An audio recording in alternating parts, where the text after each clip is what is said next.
Hello YouTube, welcome to episode 69, of the Card Combo Show with me, Billy, where we look at the weird, wonderful card combinations in the Final Fantasy TCG. I've said that way too many times now, anything with a new slogan. Anyway, this week I'm going to be looking at, rather thematically, devilish duos. This week I'll focus on Chaspel Amaterasu, Necron Chaos, Ursula and Yang, Liliset and Mayakov, and finally Queen of Eblan and King of Eblan. First off, we have Chaspel and Amaterasu. So, whilst these two don't really... Well, they kind of paired together. Obviously, Chaspel can make it so that Amaterasu actually can deal damage to some forwards. To be honest, they're just kind of staples and fire now, and you will probably see them in pretty much every deck that has fire in it, even a lot of decks that don't have fire in. Yeah, they are just two phenomenal cards and really changed the way that fire operates. And, yeah, just really, really solid cards. So, Vermilion Bird, Lassie Kaituna. This is a great card to actually be able to boost the damage that Amaterasu does, but sometimes that still isn't enough to be able to get past a forward. So if it's something that just doesn't receive damage, using something like Chaspel to then make sure it does receive damage, and then having Vermilion Bird, Lassie Kaituna to then make sure that Amaterasu will kill the forward that it can't speak today, cancelling the auto ability of. Rather similarly, you've got Ifrit, Lord of the Inferno, but it's not just about increasing the damage Amaterasu does, but Ifrit, if you're playing him, likelihood is you're playing some of the Amalja backups, I can't remember what they're called, or just backups that are dealing damage anyway, or just anything that's dealing damage, to be honest. And again, using Chaspel to make sure that it can deal damage is very important, and then also boosting Amaterasu's damage, again, very useful. If you combo this with Kaituna, then you have an Amaterasu that's going to be dealing 10k when it kills something, or when it cancels something, so it makes Amaterasu very, very strong. Emperor. So this is more just how to stop your opponent from having fun and playing things. So you can cast something like Amaterasu, and your opponent might actually have some form of response in the form of an auto or action ability, to be able to cancel Amaterasu. So by playing something like the Emperor onto the field, which is a field effect, doesn't have a response, is excellent, because you can just play that, your opponent can't respond to that, and then on their turn when they go to use an auto ability, you can Amaterasu, cancel it, and then they can't rely on that action ability to be able to cancel that summon. Yeah, if you know what I mean. So it can't use something like Lail, for example. And Chaspel obviously doesn't really work with the Emperor, but again, this is more a kind of how to stop your opponent's outs sort of thing, stop their protection. So Chaspel means that they can take damage, the Emperor means that they can no longer use action abilities, which might be another form of their protection, and Amaterasu stops any auto abilities. Mastery. So being able to reduce Amaterasu's cost down to 2 is really effective. And not to mention the fact that also you often find yourself in this position where you have to use a backup that you don't want to use to be able to cast someone you need to cast to be able to survive. Using something like Mastery to make sure that you still have Chaspel active, so you can cast Amaterasu, because there's nothing worse than casting Amaterasu on a forward that cannot receive damage, but you're cancelling an auto ability. By using Chaspel to then make sure that it can receive that damage is super useful. And then ultimately, after you've cast the Amaterasu, that goes into the break zone. You may then be able to remove summons from your break zone to use one of Mastery's effects as well. Rydia. Even better than reducing Amaterasu's cost is just casting it for free. And it's very easy to get Rydia to... I mean, you only need to play Rydia and one other 4-forward for her to actually be able to cast Amaterasu. But again, super, super useful and a really, really good card with Rydia. What's also funny is that Rydia is kind of not hard to get rid of per se. She can be broken, but she doesn't receive damage from summons or abilities from your opponent. So it means that your field has a bit more staying power, whilst using something like Chaspel and Amaterasu means that their field has a little less staying power, and you can get around some of their defenses. Even more so is something like Garland. So Garland obviously doesn't receive damage from summons or abilities from either player. So you can play something like Susano and easily get around it. But you can use something like Chaspel. So say you've got Garland to Garland, you can use Chaspel to reduce or to remove Garland's ability on your opponent's field. Play something like Susano maybe, then your Garland stays, but their Garland does not. And again, Amaterasu is a nice way to be able to get around things like this, where they could do something to hopefully try and retort or, play something onto the field, just be able to cancel that. So giving a field which can stick around but your opponent can't deal with is very useful. Vayne, again, more staying power, making sure that your forwards are bigger and their forwards are smaller. I mean, if your opponent has something like Minwu on the field, so it doesn't receive damage less than its power, having Vayne down means that obviously your opponent's forwards power goes down, so you don't have to worry so much about that, and you can cast Amaterasu to kill things. But again, Chaspel will be able to make sure that that protection is gone, along with massive forwards of your own, and they have smaller forwards is just... Alright, Chaos and Necron. So, I mean, this sounds like a bit of a given, but obviously you need Chaos on the field, or you definitely should have Chaos on the field if you're playing something like Necron. Necron being able to make one of your characters become a dark character, and if you have 2 or more dark characters on the field, at the end of your turn, if you control 3 or more dark characters, Necron deals your opponent 1 point of damage. So he is definitely the sort of deck which you can be running a lot of dark in. But having Necron, obviously, Necron has that ability to be able to make it so that you have more than 1 dark card. There's nothing worse than Necron dying and then, oh, you've got 2 dark characters, they just pop and get put into the break zone.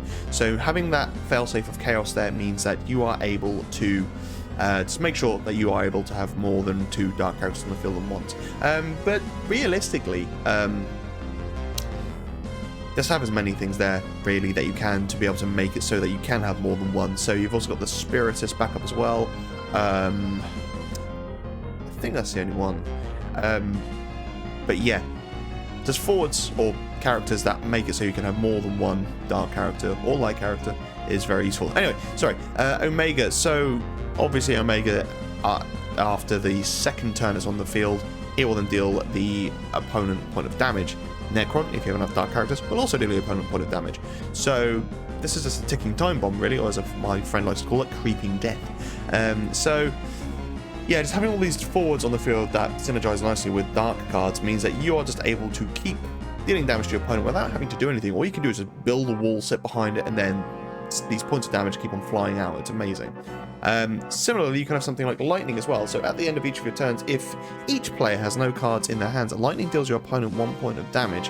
Now, this would mean that you need to rely a bit more on discard to make sure your opponent has no cards. So using things like Scale Toad and Orphan, so that your opponent regularly keeps on discarding, which is disgusting. But ultimately, it means that you can deal points of damage without having to do anything. So with Necron, Lightning, and potentially Omega as well, you can deal 3 points of damage every turn without having to do a thing, which is amazing.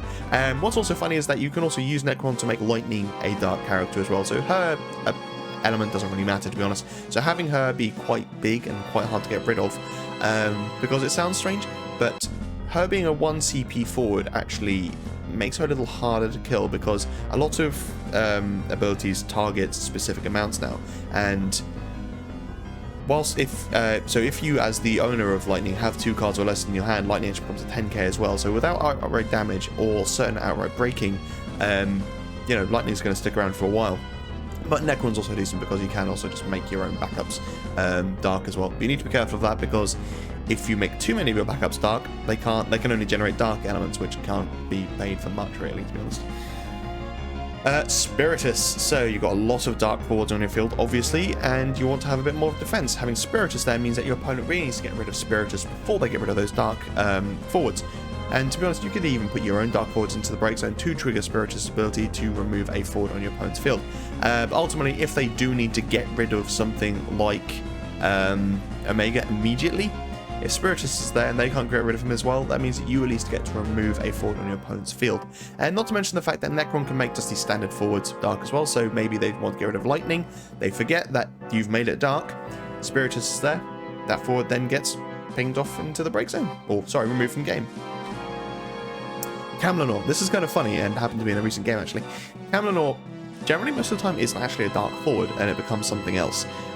But let's say your opponent gets rid of your dark forward for whatever reason, but you still have Chaos, I don't know, the Spiritus backup, and Camlanor, but Camlanor was Earth.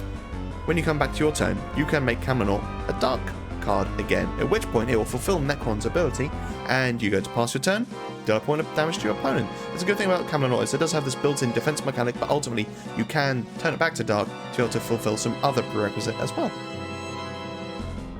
Rinoa. So, let's say you have Chaos on the field and a couple of other backups, and you play Necron. He makes one of the backups dark.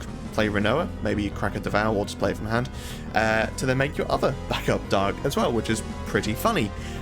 You now have 3 dark characters. Go to pass your turn, Necron will deal your opponent point of damage. Now again, as I mentioned, you need to be careful of something like this because of the fact that if you only have dark backups, or a lot of dark backups, aside from Chaos, unless they state otherwise, they're only going to be able to generate dark element, so you need to be careful of that. But you know, if you play Rinoa onto the field to flick a Necron, Necron could then make Rinoa a dark character as well. But generally making your backups dark means that they're kind of hard to get rid of because backup destruction isn't as prevalent as it could be, and especially if it's 2 CP or 1 CP backups, it means that they're even harder to get rid of. Okay, Scale Toads. So again, Necron can make any character a dark character, and just like with backups, monster breaking isn't too prevalent anymore, but you do find that there is the occasional summon or ability which does just have in there break a monster, so you do need to be careful of that. But as I mentioned before, if you're going to play something like the 1-cost Lightning, then you're going to want to make your opponent discard a lot, and using something like Scale Toad works nicely. And the fact that it is ultimately a monster that won't really be doing anything aside from just sitting there ticking over means that making a dark character is something that your opponent also has to consider and isn't the easiest to break, so they do need to have that correct summon or ability to be able to get rid of it. Yang and Ursula. So, I mean, this is a pretty obvious play anyway. You play Yang to then play Ursula to then get a 2 CP Earth backup, Monk. Well, it doesn't have to be Earth even, but a 2 CP Monk from your break zone to play it onto the field. And it can be a backup as well, which is quite nice, but it's just very consistent. And the fact that Yang gets his ability at damage 1 is just incredibly good. So just being able to have that 1 point of damage there, play Yang, play Ursula, get another backup or another forward, just for 3 CP is really strong. So Rydia. Rydia works really nicely with these guys, actually. I have a mono Earth Monk deck at the moment, and Rydia's one of the reasons it does pretty decently, because of the fact that you can have Rydia on the field, gains 2 counters, play Yang into Ursula if your opponent doesn't have a way of stopping that from happening. Rydia is now at 6 counters for paying, what, 5 CP for Rydia and Yang total, so that's pretty good. And then you can just cast so many good summons off that. I mean, you've got basically all the good Earth summons at that point. So yeah, just very, very strong. Vargas. So this is kind of funny, but obviously Vargas is a monk as well, and I can't believe it took this long for them to print a Vargas card. I mean, we've got, what, 2 or 3 Dadaluma cards now? But Dadaluma is a one-time boss in Final Fantasy TCG, but Vargas is like Sabin's, rival, so it's kind of strange. But either way, getting off topic. Yeah, so when a forward is put from the field into the break zone, Vargas gains plus 3,000 power until the end of the turn, and if he has 10,000 power or more when he attacks, you can choose a forward opponent controls, activate it, and it must block.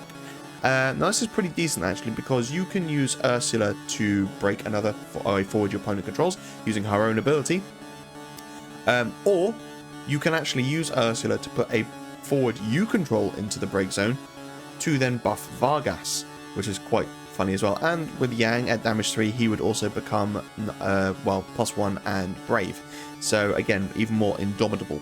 But hypothetically, let's say Ursula for whatever reason is now a 10k forward, maybe cast a summon, maybe a broken backup, I don't know, but Ursula is now a 10k. You can then put Yang into the break zone, so to trigger Ursula's ability to be able to deal damage to a forward equal to Ursula's power. You kill your opponent's forward, deal 10k, that would then trigger Vargas, make him become a 10k, but actually you've put Yang into the break zone and you've broken your opponent's forward, so that would trigger Vargas twice, and would mean he becomes a 13k forward. So that's pretty decent, and one of the reasons that maybe putting a forward into the break zone with Ursula might be better than a backup when you've got Vargas on the field. And especially with the 5 CP just generic monk, which cost reduce for every monk you have on the field, because you can easily play it for 1 CP and just put that into the break zone immediately to buff Ursula, and therefore buffing Vargas as well. Lael. So obviously when Lael comes onto the field, place 1 bearer counter, or just 1 bearer counter on Lael. You can then play Yang into Ursula, and Lael is now at 3 counters, and when Lael attacks, you get to remove the counters, choose on 40 opponent controls, remove it from the game. So you can have Lael on 1 turn, and then the second turn, you play Yang into Ursula. Now when Lael attacks, you get to remove something. Pretty decent. Mandragora. So you play Mandragora onto the field, and that would then give, Mandragora to be there ready. You can then play Yang into Ursula, and then Ursula can bring a 2 CP monk onto the field. If it is an Earth monk, then that would mean Mandragora goes from 0 counters to 3 immediately, which is pretty good. And that means you can break any backup on the field. Yeah, so you can break your own backups as well if you really wanted to, which is kind of funny. But not that you're going to be doing that with, because, you got Ursula, which means you can break probably your own backups anyway. But ultimately, being able to play Yang into Ursula, who can then play a backup as well, is really good. Because it doesn't really matter whether or not it's a forward, monster, or backup. As long as it's an Earth character, that will trigger Mandragora and gain counters from it. Lena. This is quite funny as well. So when Lena enters the field, place 1 Arise counter on Lena for each backup you control, and when a backup enters the field, place 1 Arise counter on Lena. Dull, remove X Arise counters from Lena, choose one forward in your break zone. If it's cost X, apply it onto the field. So you can play Yang, and at damage 1, you can actually play a backup off of him as well, which is pretty decent. Similarly, if you play Ursula, she can play a backup from your break zone, or if you play Yang into Ursula to then play a backup. But this is good also because you can use Lena. So let's say you had 3 or 4 backups in the break zone. You play Lena onto the field, then either Yang or Ursula dies. You can use Lena to retrieve one of those 2, play them onto the field, and then they can play a backup from either your break zone or from your hand, which would then actually refund Lena one of those counters. So you may only pay 3 for Yang, but then when Yang comes onto the field and then plays a backup from your hand onto the field as well, that would then give Lena another crystal, counter. That would mean really Lena's only paid the 2 for Yang to come back onto the field. Garland. So obviously you're able to break a lot of your own backups using something like Ursula, because you'll have a lot of monk backups. Not to mention there's Yosef, who is a monk backup now as well on fire. But ultimately you get to break a backup to trigger Ursula's ability, but you also get a card off of it as well when you have Garland. Mayakov and Liliset. Yeah, who knew that dancers were a thing, right? I actually have... this is one of the first decks I built in Opus 15, and it's surprisingly fun. It has its weaknesses, but I quite enjoy it. So, Mayakov, the job dance, and card name dance you control cannot be chosen by your opponent's summons or abilities, and when he enters the field, you may play a job dance or card name dance of 3 or less from your hand onto the field. And Liliset, dull 1 active job dancer or card name dancer, choose one for dull it. And dull a total of 4 active job dancers or card name dancers, deal 8,000 damage to all the active forwards. And I'm not going to worry about the S right now. So yeah, you do need to be mindful because that will deal damage to your forwards as well if they are active. Now, the dancer deck I have is wind water, so there's no lightning in there except for Liliset, which means that she's kind of hard to play. But realistically, it's not hard actually to get her onto the field, it's just getting her to your hand, which can be a pain. So using something like Sage, which will reveal off the top of your deck Earth, or discards until you hit Earth or Lightning, now unless you have Earth on there for some reason, Liliset is guaranteed to be that card. So if you have Mayakov in hand, you can play Sage to find that Liliset, to then play Mayakov into Liliset, and then you immediately have that protection online, and Mayakov is great because he also protects your dancer backups as well. Arc. So as I mentioned, you will probably be in wind as well, as that's what most of the dancers are, including things like Pinello and just the generic standard units. But being able to play Arc onto the field to reactivate some of those dancers, not to mention at damage 3, you can also play one from your break zone onto the field as well, regardless of whether or not it's a forward or a backup.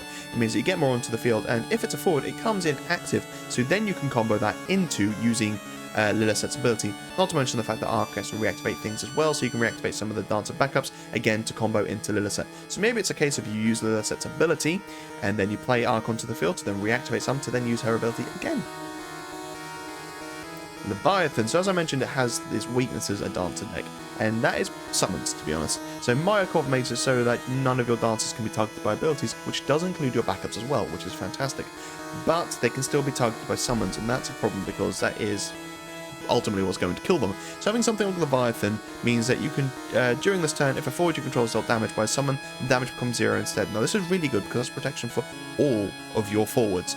If during this turn a forward, it's not choose a forward becomes protected, it's all your forwards do not receive damage from summons. Now obviously if your opponent has something like Chaspel, be mindful of that. But again, Leviathan, choose one action ability, cancels effect. So if your opponent has a means of getting rid of your forwards and they want to use Chaspel, you cast Leviathan to make sure that that action ability doesn't happen. Elementalist, again, more protection. It's not quite a standard, or it's a standard unit, but it's not quite a dancer, but still kind of fits. A wind and dull, choose one forward you control. It cannot be chosen by your opponent's summons or abilities this turn. So really you just want it for the summon protection, but it does mean that you can protect other forwards as well. And not to mention the fact that, as I mentioned before, when you use Liliset, you deal 8k to all the active forwards, which would include Elementalist as well. But you could then use Elementalist anyway, just to dull itself, to make sure it doesn't receive damage from Liliset. Unsanganashi. It's protection, but at damage 5, you get to activate all the forwards you control as well. So that means that you can then, say your opponent wants to attack, use Unsanganashi to make sure that all your forwards become protected from summons and abilities, but then you can dull Mayakov, dull Liliset, maybe some other forwards you have, to either deal 8k to all of their forwards, or at least dull some of their forwards out of the way. Alright, Kuchelane. So, there's a couple of dancers in water that actually have the ability to choose a forward that loses its abilities, and actually the new water dancer backup choose a forward that loses its abilities and its categories, which is very interesting. But you really want to keep them to use with Liliset, or if you really have to. So be able to use something like Kuchelane so you can actually save those water backups or forwards to be able to use at a later date. Not to mention the fact that Kuchelane also gets you cards to hand. Realistically, actually, it's just really useful to have so many cards on the field and in your hand that can choose a forward, loses abilities. Having that consistently there is really useful. Raphia. Pay 1 and dull, choose one standard unit or warrior of light you control, activate it. You probably won't have any warriors of light. Well, you might have some. I mean, you could have the arc, like I mentioned before, but being able to just reactivate one of your dancers, because it will be a standard unit, and then either dull that using Liliset's ability, or dulling it for its own ability is quite useful. Again, the water dancer, which I think is 1 CP, it's got very low, maybe 3k health, being able to just reactivate that and then dull it so that one of your opponent's forwards loses abilities. Again, very useful. Now, Diablos. This is very useful because one of the things that this will probably fall prey to is freezing. So obviously your forwards can't be targeted by abilities, but Ice does have a lot of cards which are able to just flat out freeze everything. So something like the old 6 CP Ultimisia, which can freeze all your backups or freeze all your forwards. And if your forwards are dull, which you will be because you'll be using Liliset and Mayakov and those sorts of abilities, it can fall prey to that. So having Diablos or something there to be able to reactivate things, or just keep comboing it, to be honest, is very useful. So casting Diablos maybe to break a forward of 5 CP and then reactivate all your backups to then just dull a couple of backups to dull a few of your opponent's forwards so they can't attack or they can't block. Super useful. Penelo and Varn. This is a bit of a strange one, but you can ultimately... Liliset is quite hard to get onto the field sometimes. If you have Liliset in hand, but you can't find Mayakov, or you have Mayakov, you can never find Liliset because you haven't found the Sage or whatever. It's just another means of being able to play her onto the field, especially if you're at 5 damage. It means that you can play Varn onto the field, reveal top 5, oh look, there's a Liliset, play her onto the field that way. So yeah, realistically, being able to play Mayakov to then play Penelo onto the field, because again, like Yang and Ursula, you can actually play a dancer across 3 or less, doesn't matter if it's a forward or backup, onto the field. That then searches you a Varn. You can play the Varn to then hopefully reveal the Liliset. Now, chances are, if you've got Mayakov in hand, you just want to wait for that Liliset, and there's a better way to try and find Liliset, but it depends which way you want to take the deck, and ultimately it's getting you a backup onto the field, which is getting you another card to hand, which is more consistency, which is always nice. Finally, we have the King and Queen of Eblan, and these are not good cards at all. I don't think I've ever seen them. I think they might have been played once or twice, but very rarely. So, Queen of Eblan, if your opponent doesn't control any forwards, Queen of Eblan cannot attack. When Queen parties with the King, choose one forward your opponent controls, deal it 5k damage, and King of Eblan, if your opponent doesn't control any forwards, King cannot attack. And when King of Eblan enters the field, you may search for one card named Queen of Eblan and play it onto the field. So that's really the benefit here, is the fact you can play King of Eblan, go into your deck to get the Queen to play her onto the field immediately, which is nice, it's consistent, and they are reasonable sized forwards. If you have something like Leblo on the field, Lebro on the field, they do become a bit bigger, but the fact that they can't attack if your opponent doesn't have any forwards is just a massive I mean, it's drawback, and the fact that the party attack boost is deal 5k damage is just a bit poo, so yeah, not great. As you've already probably worked out, playing with Rydia is actually quite decent. Again, Rydia works nicely in fire, and being able to play King of Eblan to then play Queen of Eblan is giving you 2 4 forwards, which again will put Rydia to a total of 6 counters, which is nice. Then we've got Lael again, so it's a similar sort of theme. You play Lael on the field, next turn you play King of Eblan to then play Queen of Eblan. This is nice though because you don't have to wait to try and find Queen of Eblan. You can just play the King immediately to then go find the Queen to then play her immediately. Noctis, parties galore. I mean, you get to deal 5k when these 2 party attack, which is fine. Well, it's not fine, it's actually quite bad. But then you get to choose with Noctis another ability, and if Noctis is actually a part of this party, or if there are 3 in this party, it means that you can then choose 2 of those abilities, so you can dull and freeze something, deal 8k to something else, and then you also get to use Queen of Eblan to do 5k to something more. Ash. So, at the beginning of your attack phase, you can choose one character, choose one forward across for us, loses all its abilities until the end of the turn. So you can make it so Queen of Eblan loses her abilities, and now she can attack if your opponent doesn't have any forwards, which is kind of funny, but still doesn't make her a good card. Lava Spider, again, just kind of gives them a bit more boosted power. If your opponent does have forwards, obviously they can attack individually, and just giving them a plus 3k means that they become a bit bigger and a bit more threatening. Gipal, if you are going to be partying, maybe having something like Gipal is nice. It means that they both gain plus 5,000 power, so they become 12k's each, which is huge. And they're also brave, which means that they can then also block on your opponent's turn as well. So that's not too bad. If you do play King to then find Queen, it does become a bit more threatening because that is only 5 CP for 2 forwards, which are of a similar size, and ultimately can deal a bit of damage if you need to.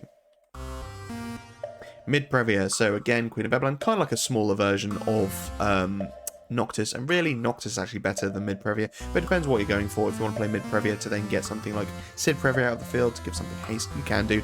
But ultimately, Queen of Eblan, King of Eblan, they party attack, deal 5k to something, but also with Mid-Previa, you get to deal 8k to an active forward as well.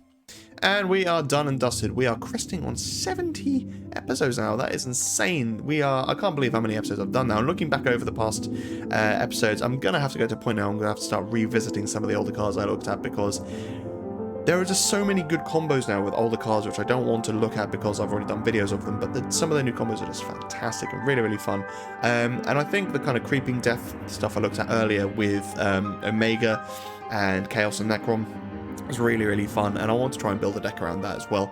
But ultimately, my favourite is Dancers. I really enjoy Dancers. It's not particularly strong, it's not particularly great, but I just quite like it for some reason. I've always been a fan of those kind of annoying kind of style play types, so when I play MMOs, something like that, I always want to be debuffing the opponent and doing things like that, and Dancers are very much that. What do you guys like playing? What sort of decks are you guys playing at the moment? I'm focusing quite heavily on these tribal decks, things like Monks and Dancers. But yeah, let me know what you guys are playing at the moment. Anyway, thank you so much for watching, guys. Stay safe, be lucky, and I'll see you in the next one.